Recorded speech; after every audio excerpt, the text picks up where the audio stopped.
আজকে একটু অন্যরকম আনন্দের দিন। আমি সাংবাদিকতা পেশায় আমার 50 বছর পূর্তি হয়েছে এবছর। দীর্ঘ 30 বছর আমি শিক্ষা এবং সংস্কৃতি মিট কভার করেছি। আমার সৌভাগ্য হয়েছে ওস্তাদ আলী আকবর খান কভার করার, ওস্তাদ আলাউদ্দিন খান ছেলে। আমার সৌভাগ্য হয়েছে হেমন্ত মুখোপাধ্যায় ইন্টারভিউ করার, এক্সক্লুসিভ ইন্টারভিউ করার, মহানায়ক দিলীপ কুমারের ইন্টারভিউ করার। 3 ঘন্টা আমি ইন্টারকন্টিনেন্টাল হোটেলে আমি বসেছিলাম, তার ঘুম ভাঙে না। যাই হোক, আমি সফল হয়েছিলাম শেষ পর্যন্ত। আমার শাবানা আজমির ইন্টারভিউ করেছিলাম আমি। এত গল্প তো আর এখন করা যাবে না, অল্প দুই একটা বলবো আর। আজকের অনুষ্ঠানের Bangladesh cultural reporters association BCRA, আমি তাদের সদস্য না হলেও আমি মনে প্রাণে সংস্কৃতিকে ধারণ করি এবং সঙ্গীতকে, শিল্পকলাকে, চিত্রকলাকে, সব কিছুকেই কিন্তু অক্সিজেনের মতো মনে করি। আমাদের দেশের সংস্কৃতি বলতে কিন্তু গান, বাজনা, হারমোনিয়াম, তবলা এগুলি বোঝায়। কি মর্মান্তিক আমাদের দৈন্য! সংস্কৃতির মধ্যে সব কিছুই আছে, এমনকি রাজনীতি পর্যন্ত আছে। আমরা সেটা বুঝতে পারি না, আমরা অশিক্ষিত মূর্খ বলে কিন্তু আমাদের এই ভুল ধারণাটা আছে। লেনিনকে পর্যন্ত বই লিখতে হয়েছিল সংস্কৃতির উপরে। তো আমাদের সংস্কৃতি খুবই অবহেলিত, যদিও অত্যন্ত সমৃদ্ধ ঋদ্ধ। আমরা তো স্বদেশি ঠাকুর ছাড়ি বিদেশি কুকুর ধরি। আসলে আমাদের নিজেদের হাজার বছরের যে সমৃদ্ধ ঐতিহ্য এবং এত সুন্দর গীতল বাংলা ভাষা, আমরা রক্ত দিয়ে সেই ভাষাকে প্রতিষ্ঠা করেছি, আন্তর্জাতিক অঙ্গনে সেটা প্রতিষ্ঠা করেছি, কিন্তু আমরা সেগুলির মর্যাদা এখনো পর্যন্ত দিতে শিখি নাই। এটা আমাদের খুবই ট্র্যাজেডিক দিন। আজকের অনুষ্ঠানে উপস্থিত আছেন আমাদের বিশ্ববরেণ্য সাংস্কৃতিক ব্যক্তিত্ব। আমি জাদু শিল্পী বলে তাকে ছোট করতে পারবো না। তার বহুমুখী গুণ আপনারা জানেন। বীর মুক্তিযোদ্ধা সবার আগে যেটা পরিচয়, কারণ মুক্তিযুদ্ধের উপরেই দেশটা দাঁড়িয়ে আছে, শহীদের রক্তের উপরে দেশটা দাঁড়িয়ে আছে। বংশীবাদক, স্কুল শিক্ষক, লেখক, সংগঠক, সব কিছুই। আমার সৌভাগ্য হয়েছে তার একাধিক ইন্টারভিউ করার। এটা হয়তো জুয়েল ভাই বলবেন কিছু। আজকের যে অনুষ্ঠানের সভাপতি, কালচারাল রিপোর্টার্স অ্যাসোসিয়েশনের সভাপতি অধি চৌধুরী এবং সঞ্চালক সাধারণ সম্পাদক দুলাল খান সহ আমার ছোট ভাই এবং আমার নেতা, রাজপথের লড়াকু নেতা, বিএপিইউর মহাসচিব যারা কাদের গনি চৌধুরী, এবং আমার ছোট ভাই, আমি খুবই আনন্দিত, একজন কবি আবু হেনা মোস্তফা কামালের পরে শিল্পকলা একাডেমির মহাপরিচালক হয়েছেন আমার ছোট ভাই কবিরাজ আব্দুল ইসলামী। তার অন্যদিকে আমরা আশা করি যে সারা দেশে শিল্পকলা একাডেমির শাখা ছড়িয়ে আছে, শিশু একাডেমির মতো একটা নতুন গতিবেগ সঞ্চালিত হবে এবং কালচারাল রিপোর্টাররা তার সঙ্গে থাকবেন। আমরা একটা সাংস্কৃতিক বিপ্লব দেখতে চাই, আমরা একটা নবজাগরণ দেখতে চাই, আমরা মননের একটা উত্থান দেখতে চাই। আমরা আশা করব যে হেদাউদ্দিন কাদিরের নেতৃত্বে সেটা সম্ভবপর হবে। এখানে উপস্থিত আছেন আশিক আহমেদ। আসলে বলতে গেলে অনেক দীর্ঘ হয়ে যাবে, আমি হেমন্ত মুখোপাধ্যায়ের গল্পটাই শুধু একটু বলি। হেমন্ত মুখোপাধ্যায় যখন এসেছিলেন 36 বছর আগে, 1989 সালে, আমি তখন দৈনিক বাংলার সিনিয়র রিপোর্টার এবং কলকাতার সাপ্তাহিক দেশ পত্রিকার বাংলাদেশ প্রতিনিধি। দেশ পত্রিকা এতই জনপ্রিয় ছিল, সারা বিশ্বে তখন এটার সার্কুলেশন ছিল প্রায় 3 লক্ষ। প্রবাসী, বাংলাভাষী সবাই সেটা পছন্দ করত। সাগরময় ঘোষ একজন কিংবদন্তি সম্পাদক, যিনি সুনীল গঙ্গোপাধ্যায়কে পর্যন্ত আবিষ্কার করেছেন, আমাদের চাঁদপুরের একটি সন্তান, তিনি সম্পাদক ছিলেন। আমার সৌভাগ্য হয়েছিল সেখানে 5 বছর কাজ করার। তো আমি হেমন্ত মুখোপাধ্যায়ের ইন্টারভিউ নেওয়ার জন্য আমি আগের রাত্রে অনেকখানি পড়াশোনা করে গেছি। ওনার সঙ্গে দেখা হয়েছে আমার দুপুরবেলা ইন্টারকন্টিনেন্টাল হোটেলে। তো সেখানে গিয়ে আমি নানান কথাবার্তায় আমি বললাম যে আপনার তো গানে আসার কথা না, আপনি তো ইঞ্জিনিয়ারিংয়ে ভর্তি হয়েছিলেন, আপনি গল্প লিখতেন, আপনার গল্প দেশ পত্রিকা ছাপা হয়েছে, আপনার বন্ধু সুভাষ মুখোপাধ্যায় আপনাকে গানে নিয়ে এসেছেন। হেমন্ত মুখোপাধ্যায়ের কিন্তু প্রাতিষ্ঠানিক কোনো গানের শিক্ষা ছিল না এবং হেমন্তের বাবা এটা পছন্দ করেন না, কিন্তু পরে যখন খ্যাতি হয়েছে তখন এটা পছন্দ করে। হেমন্ত মুখোপাধ্যায় আমাকে বলেন কি, আপনি তো খুব জানেন দেখছি, বেশ থেকে কথা বলে তো, আপনি তো খুব জানেন দেখছি। আমার বয়স তো তখন আরও অনেক, আজ থেকে 36 বছর আগে আরও কম ছিল। তো আমাকে বললেন উনি একটা যে কথা শুনে আমি খুবই লজ্জা পেলাম। বললেন যে আমাকে যারা এনেছে দেখেন এখনো আমাদেরকে নাস্তা দেয়নি, তখন প্রায় দুপুর 12টা বাজে, এবং আমার সঙ্গে যারা আমার সঙ্গী যারা এসছে তারা তাদের হাত খরচও দেয়নি। এক্সট্রিম মশার কয়েল প্ল্যান্ট ফাইবার দিয়ে তৈরি, তাই সহজে ভাঙে না, সুগন্ধিযুক্ত ও নিরবিচ্ছিন্নভাবে জ্বলে। ডেঙ্গু, চিকুনগুনিয়া বাহি সহ যে কোনো মশার বিরুদ্ধে দেয় এক্সট্রিম সুরক্ষা। আর আমাকে নিয়ে ভাই তুলেছে একটা হোটেলে, সুন্দরবন হোটেলে তুলেছে, সেখানে লিফট নাই, তখন ছিল না, ওই চেয়ারের মধ্যে বসিয়ে তাকে তুলেছেন করে।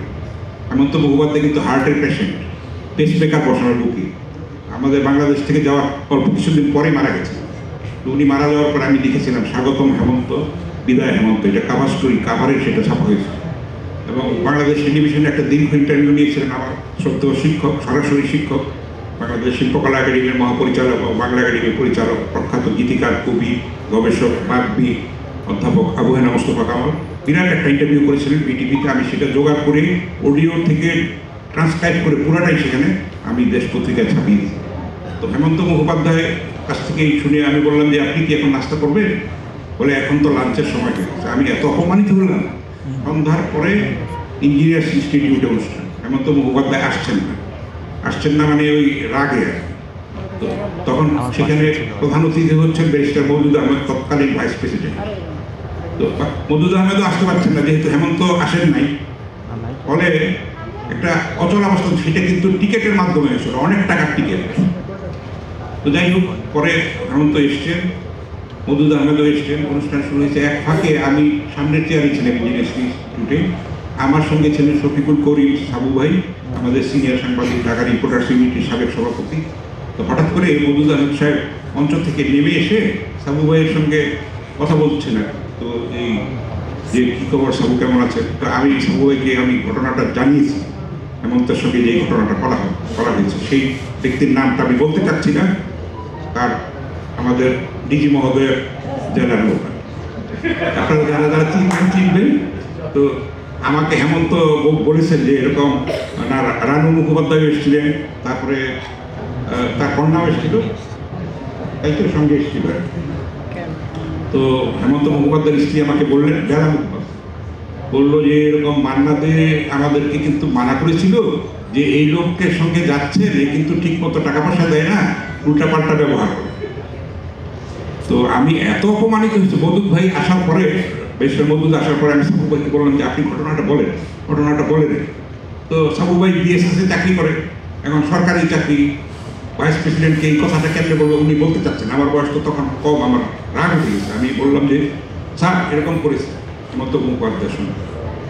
তাই নাকি? তো আমি বললাম যে এই লোক বলছে যে মাইকেল মধুসূদনের নামে একাডেমি করবে। মাইকেল তো স্যার ওকে চাকরও রাখতো না, কারণ আপনারা জানেন মাইকেল মধুসূদন বলতো যে আমার চুল ছাড়তে 1 মোহর খরচ হয়েছে, এবং রাজনারায়ণ দত্তের ছেলে কখনো গুণে টাকা দেয় না। তো মওদুদ আহমেদ সাহেবকে আমি এটা বলেছি, বলে যে বাংলাদেশের মান ইজ্জত সাহেব নষ্ট করে দিচ্ছে। তখন মওদুদ সাহেব বলে যে কি করতে হবে? আমি বলছি ফার্দার যেন এরকম না করতে পারি এর ব্যবস্থা কঠিনভাবে বলেছি। তারপর তিনি কিন্তু একটা সার্কুলার হলো যে এরকম শিল্পকলা একাডেমি এবং পররাষ্ট্র মন্ত্রণালয়ের পারমিশন ছাড়া কাউকে আনা যাবে না, এবং সেই লোকের 1 মাসের জেল ডিটেনশন হলো, এবং সেটার অবসান হলো। যাই হোক, এখানে আমার একটা সার্থকতা, সাংবাদিক হিসেবে, কালচারাল রিপোর্টার হিসেবে আমার ইচ্ছা করেছিল যে আমি ওকে ধরে মারি, কারণ এত বেইজ্জতি আমি হয়েছি। এটা তো শুধু বাংলাদেশের একটা সম্মানের ব্যাপার, তাই না? আমরা তো এত ফকির হয়ে যাই। তো এরকম আমরা যেন একটা দায়িত্বশীলতার সঙ্গে পরিচয় দিয়ে, আমি আমাদের কাদের গনি ভাই অত্যন্ত জ্ঞানগর্ভ বক্তৃতা দিয়েছেন, আমি সেগুলিতে যাব না। আমরা এখন একটা দুঃশাসনের মধ্যে আছি। দুঃশাসন মানে সোশ্যাল মিডিয়ার দুঃশাসন আমি বলতে চাচ্ছি। এখন টেকনোলজি এতখানি এগিয়ে গেছে, আমরা মোবাইল ফোনকে অস্বীকার করতে পারবো না, ফেসবুককে অস্বীকার করতে পারবো না, আরও যা অ্যাপস আছে সেগুলি আমরা যেন আমাদের সন্তানদেরকে সেই ক্ষেত্রে একটু নজরদারি করি, কৌশলের সঙ্গে তাদেরকে জবরদস্তি না করি। তাহলে কিন্তু আমরা একটা সংস্কৃতির একটা সুস্থ ধারা এটার মধ্যে আমরা ফিরে আসতে পারবো। এটা খুব কঠিন কাজ। আর শিক্ষাটাও আমরা যেন আমাদের সন্তানদের মধ্যে দিতে পারি, দেশপ্রেমটা শিক্ষা দিতে পারি, আমাদের ঐতিহ্যের সঙ্গে তাদেরকে পরিচয় করিয়ে দিতে পারি, তাদের মধ্যে যেন সেন্স অফ বিলঙ্গিংটা তৈরি হয়, আমরা যেন সেই চেষ্টা করি। আমরা চাইবো যে সংস্কৃতি ক্ষেত্রে যারা রিপোর্টার তারা অনেক গুরুত্বপূর্ণ কাজ করেন, তারা রাজনীতির দিক, অপরাধের দিক সেগুলির থেকেও মূল্যবান। এই কারণে যে একটা সঙ্গীত সমস্ত মানুষের কাছে পৌঁছে যায়, শিক্ষিত নিরক্ষর নির্বিশেষে। একটা গ্রাফিতি মানুষকে অনেকখানি মেসেজ দেয়, একটা কবিতা, একটা চিত্রকলা অনেকখানি কিন্তু মেসেজ দিতে পারে। আমরা সেটার গুরুত্বটা বুঝি না। আমরা মনে করি যে সংস্কৃতি একটা অবহেলার বিষয়, এটা একটা উপেক্ষার বিষয়। এইটার জন্য আমরা মনে না করি। আমাদের দায়িত্ব সেটাকে সম্মানের সঙ্গে প্রতিষ্ঠা করা, আমরা যেন সেই চ্যালেঞ্জটা করতে পারি। বিসিআরএ 30 বছর পূর্ণ হয়েছে, তারা এখন পরিপূর্ণ যুবক। আমরা আশা করব যে তারা আরও দায়িত্বশীলতার পরিচয় দেবে এবং সামনের যে নির্বাচন এবং যে আমাদের যে সাংস্কৃতিক আগ্রাসন চলছে আকাশ সংস্কৃতির নামে, সেগুলির বিরুদ্ধে রুখে দাঁড়াবে। তাদের শানিত কলম যেন সেই আমাদের দেশপ্রেমে উদ্বুদ্ধ করে, জীবিত করে, সেই শুভকামনাটা থাকলো। আমাকে প্রধান অতিথি আমার অফিসেও যেতে হবে এখন, আবার আমাকে কালকে সকালবেলা সম্পাদক হিসেবে প্রথম কোর্টে দাঁড়াতে হবে, সেটাও একটা ডাল ভাতের বিষয়। যাই হোক, এইরকম চাপের মধ্যে আছি, ফলে আমি হয়তো পুরো অনুষ্ঠানটা থাকতে পারবো না, এই জন্য মার্জনা চেয়ে নিচ্ছি। আমরা বিসিআরের আরও উত্তর সাফল্য কামনা করি। এটা শুধু ঢাকা নয় এবং সারা দেশে যেন এটার সাংগঠনিক তৎপরতা এবং তাদের সৌরভ যেন প্রসারিত হয়, ব্যাপ্ত হয়, সেই শুভকামনাটা থাকছে। আপনাদের সবাইকে আমার অভিনন্দন, অভিবাদন এবং কৃতজ্ঞতা। সবাইকে ধন্যবাদ।